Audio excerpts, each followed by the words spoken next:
झारखंड 23 साल का हो गया, लेकिन 23 साल में झारखंड को आइडेंटिटी नहीं मिला है, पहचान नहीं मिल पाया है कि आखिर झारखंड में कौन लोग यहाँ के स्थानीय निवासी हैं। तेलंगाना और आंध्र प्रदेश दो स्टेट ऐसे हैं भारत में जहाँ 371D के स्पेशल प्रोविजन के तहत वहाँ C और D की नौकरियों में 100% सीटें रिजर्व है। नियोजन में भी 3 आधार तय होना चाहिए। प्राइवेट की नौकरियाँ हैं उसमें 75% झारखंड के बच्चों को अधिकार मिलना चाहिए, 25% ओपन रहना चाहिए। जितनी भी नियुक्तियाँ हुई सब में 70 से 75% तो बाहर के लोग घुस जा रहे हैं। क्यों? क्योंकि यहाँ झारखंडी परिभाषित नहीं है, आइडेंटिफाई नहीं है। और 21 नीतियों के साथ साथ हम लोग एजुकेशन में, स्वास्थ्य में, शिक्षा में, पानी में, बिजली में, रोजगार में, ये सारी नीतियों को लेकर हम लोग आगे बढ़ेंगे। एक ही मुद्दा केवल 32 नहीं है। नमस्कार, आप देख रहे हैं द फॉलोअप में हूं आपके साथ सिद्दीकी अल्ताफ। देखिए, राजधानी रांची से सटे टाटी सिलवे में जयराम महतो का प्रोग्राम है। जयराम महतो भाई जो कि झारखंडी भाषा खतियान संघर्ष समिति के अध्यक्ष हैं, हमारे साथ मोतीलाल महतो है। प्रोग्राम का नाम है बदलाव संकल्प सभा।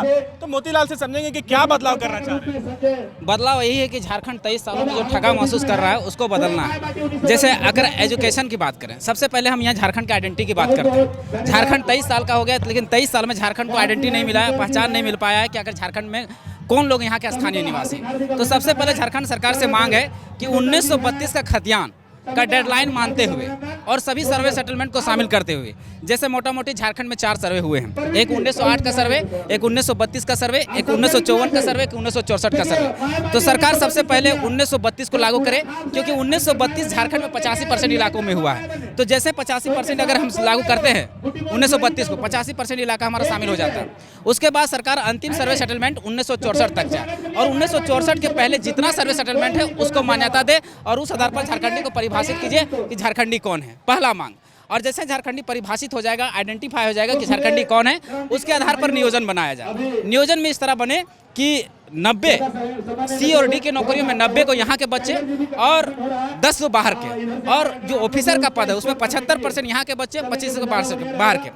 अब कुछ लोग कहेंगे कि यहाँ जो है कहीं ऐसा कंडीशन नहीं है, तो ऐसा नहीं है। तेलंगाना और आंध्र प्रदेश दो स्टेट ऐसे हैं भारत में जहां 371D के स्पेशल प्रोविजन के तहत वहां C और D की नौकरियों में 100% सीटें रिजर्व है। लेकिन फिर भी हम 100% सीटों की मांग नहीं करते हैं, 10% हम फिर भी ओपन छोड़ते हैं। उसके बाद उसके आधार पर नियोजन बनाया जाए। जब नियोजन बन जाएगा, नियोजन में भी 3 आधार तय होना चाहिए। प्राइवेट की नौकरियां हैं उसमें 75% झारखंड के बच्चों को अधिकार मिलना चाहिए, 25% ओपन रहना चाहिए। लेकिन यहाँ क्या है कि जितना भी सीटें हैं सारा का सारा ओपन है।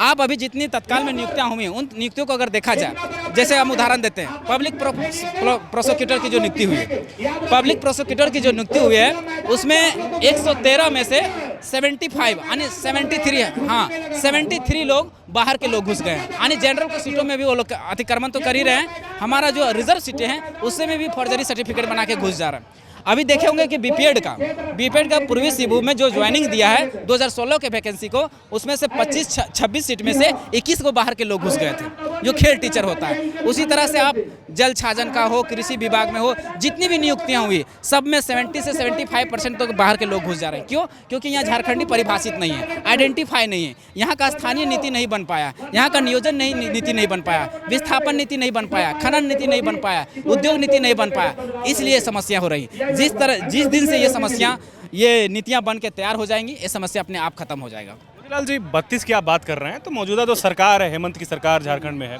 महागठबंधन की सरकार है, 32 की जहां तक बात है तो उन्होंने 32 में एक स्टेप बढ़ाया भी, जो है 32 कैबिनेट से पारित हुआ, विधानसभा से भी पारित हो गया। तो वो लोग कह रहे हैं कि हम लोग तो कोशिश कर ही रहे हैं, तो फिर आप लोग विरोध किस चीज़ का कर रहे हैं? अच्छा, एक बात बताइए, सरकार के मैनिफेस्टो में थी कि हम आएंगे सरकार में सबसे पहले 1932 का खतियान लागू करेंगे।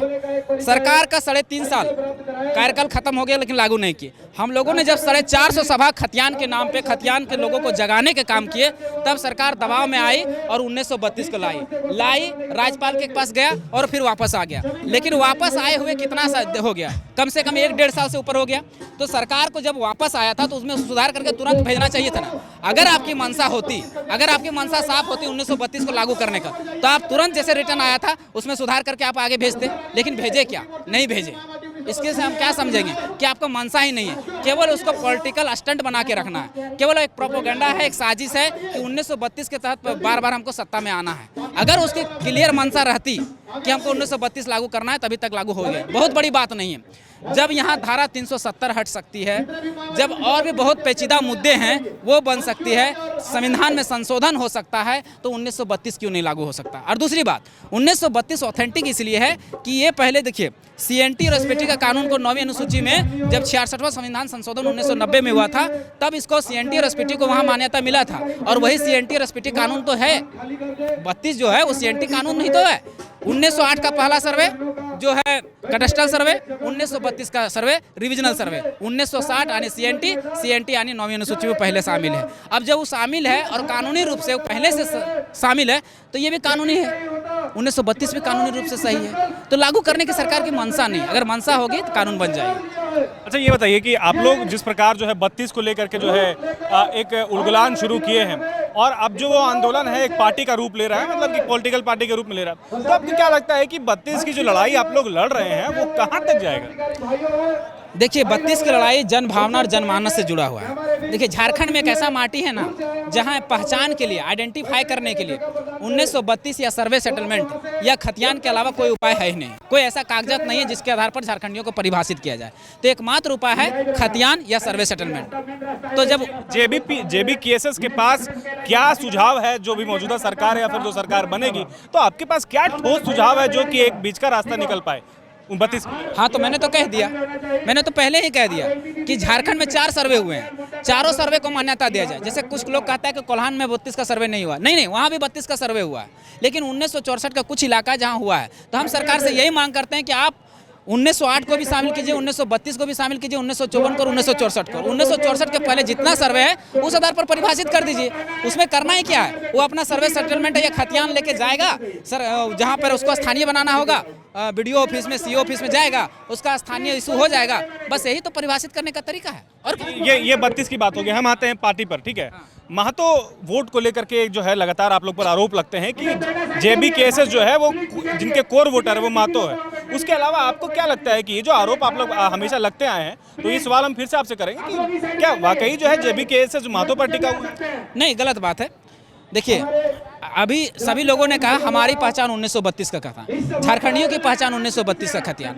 अगर 1932 की लड़ाई केवल महतो की रहती तो वहाँ रहता महतो की पहचान 1932 का खतियान, या लड़ाई उसकी रहती महतो की लड़ाई 1932, लेकिन ऐसा तो नहीं है। हाँ, तो इसलिए और जेबी केसेस का अगर ऐसा आरोप लगता है, संजय मेहता दूसरे कास्ट से हैं, फरजान खान जो हम लोग ने महासचिव बनाया है मुस्लिम समुदाय से हैं, अभी मनोज यादव समाज से हैं। तो ये सर्वजातीय लड़ाई है, ये किसी जात विशेष का नहीं है। ये एक बाहरी लोगों के द्वारा फैलाया गया प्रोपेगेंडा है, षड्यंत्र है, साजिश है कि यहाँ के लोग इस तरह से साजिश या षड्यंत्र फैला देंगे तो यहाँ एकजुट नहीं हो पाएंगे, और एकजुट नहीं हो पाएंगे तो ये लोग लड़ाई लड़ नहीं पाएंगे, और लड़ाई नहीं लड़ पाएंगे तो 2002 की जो डोमिसाइल नीति थी, जो लड़ाई थी, उसमें जैसे ये लोग बिखर गए थे वैसे फिर से बिखर जाए और ये 1932 लागू ना हो पाए। जेबी केसेस के 32 के अलावा और क्या मुद्दे हैं? क्या सिर्फ 32 के आड़ में जेबी केस अपना जो है वर्चस्व बनाना चाह रहा है, या फिर झारखंड में जो है अपना शाख बनाना चाह रहा है, कि और भी मुद्दे हैं आपके पास? आपसे हम एक सवाल पूछते हैं, झारखंड में क्या है? 1932 को भी साइड कर दे तो झारखंड में है क्या? हम आपसे शिक्षा, एजुकेशन, सबसे पहले आदमी को रोटी के बाद अगर सबसे ज़्यादा जरूरत पड़ता है तो पड़ता है एजुकेशन का, शिक्षा का। झारखंड की शिक्षा व्यवस्था भारत में सबसे गिरा हुआ शिक्षा व्यवस्था है। बिहार के बाद सबसे गिरा हुआ शिक्षा व्यवस्था झारखंड की 23वें नंबर पर आता है। उसके बाद यहाँ राष्ट्रीय शिक्षा नीति यानी एजुकेशन पॉलिसी के हिसाब से 30-35 बच्चों पर एक टीचर होना चाहिए, लेकिन यह 300-400 बच्चों पर एक टीचर है। ये मैं नहीं कर रहा हूँ, ये कार्मिक विभाग के आंकड़े जो हैं झारखंड सरकार के, वो आंकड़े कह रहे हैं। यहाँ की सरकार को एजुकेशन में कम से कम अपने GDP का 20 से 25% खर्च करना चाहिए। ये सरकार यहाँ मात्र 6% खर्च करती है। कहाँ से एजुकेशन सुधरेगा? हर राज्य में, चाहे महाराष्ट्र हो, चाहे गुजरात हो, चाहे पंजाब हो, वहाँ पर KG to PG क्षेत्रीय भाषा, जनजातीय भाषा की पढ़ाई होती है। क्या झारखंड में है? ऐसा नहीं है। तो यहाँ जब जनजातीय और क्षेत्रीय भाषाओं का महत्व नहीं है, एजुकेशन स्तर गिरा हुआ है, तो क्या चाहिए? तो 1932 के अलावा ये सब लड़ाइयाँ हैं। स्वास्थ्य में चला जाएँ तो स्वास्थ्य में भी सबसे गिरा हुआ स्थिति झारखंड की है। आप रोजगार की बात चले जाएं, नौकरियों की बात चले जाएं, तो सबसे ज़्यादा गिरा हुआ स्थिति झारखंड की है। आज झारखंड में बेरोजगारी दर 12% से बढ़कर 18% हो गया, जो बेरोजगारी दर में दूसरे नंबर पर आता है। बिहार बिहार के बाद सबसे ज़्यादा बेरोजगारी झारखंड में है। तो समझने वाला विषय है झारखंड कहाँ है। तो ये सारे संक्षिप्त आज का मैसेज यही है कि हम लोगों ने झारखंड के लोगों को, झारखंड के आवाम को जगाने निकले हैं कि आप लोग जागिए, आपके संसाधनों को लूटा जा रहा है। जहां 40% खनिज है वहां 42% गरीबी है। कैसे? जहां एक साल के रेवेन्यू हम 22 से 23 के आंकड़े हम बताते हैं, सरकार ने केवल कोयला में 38 करोड़ का रॉयल्टी प्राप्त की है। तांबा, आभरक, सोना, चांदी तो सब छोड़ ही दे। अब उतना अमीर राज्य अगर इतना निचले स्तर पर है तो समझने वाला विषय है, उसकी लड़ाई है, उसको जानने का विषय है। इसलिए बदलाव करना पड़ेगा। बदलाव क्या है कि हम लोग रोटी तरह कभी आंसू, अगर आंसू है एक तरफ, बीजेपी है एक तरफ, इधर जेएमएम है, कांग्रेस है। तो ये लोग क्या होता है कि जब जेएमएम में कांग्रेस अगर गलत काम करता है तो बीजेपी को और आंसू को ले आते हैं, बीजेपी आंसू को गलत काम करता है तो जेएमएम और इसको, मतलब एक क्या हो रहा है, पलटने का काम चल रहा है। और ये जो मुद्दे हैं वो जस का तस है, मुद्दा एकदम गौन है। ना किसी तरह ना एजुकेशन का विकास हो पाया, ना स्वास्थ्य में विकास हो पाया, ना रोजगार में विकास हो पाया, ना कोई नीतियाँ स्पष्ट बन पाई है, ना स्थानीय नीति स्पष्ट बन पाई है, ना नियोजन नीति स्पष्ट बन पाई है, ना उद्योग नीति स्पष्ट बन पाई है, ना विस्थापन नीति स्पष्ट बन पाई है। तो फिर है क्या झारखंड में? तो टोटल हम लोग ने 21 नीतियों का मांग किया है कि 21 नीतियों को हम लोग जब सरकार में आएंगे या बदलाव करेंगे तो हम लोग 21 नीतियाँ बनाएंगे। और 21 नीतियों के साथ साथ हम लोग एजुकेशन में, स्वास्थ्य में, शिक्षा में, पानी में, बिजली में, रोजगार में, ये सारी नीतियों को लेकर हम लोग आगे बढ़ेंगे। एक ही मुद्दा केवल 32 नहीं है।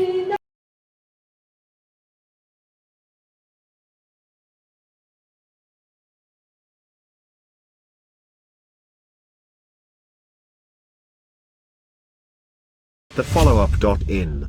Like, share, and subscribe. www.thefollowup.in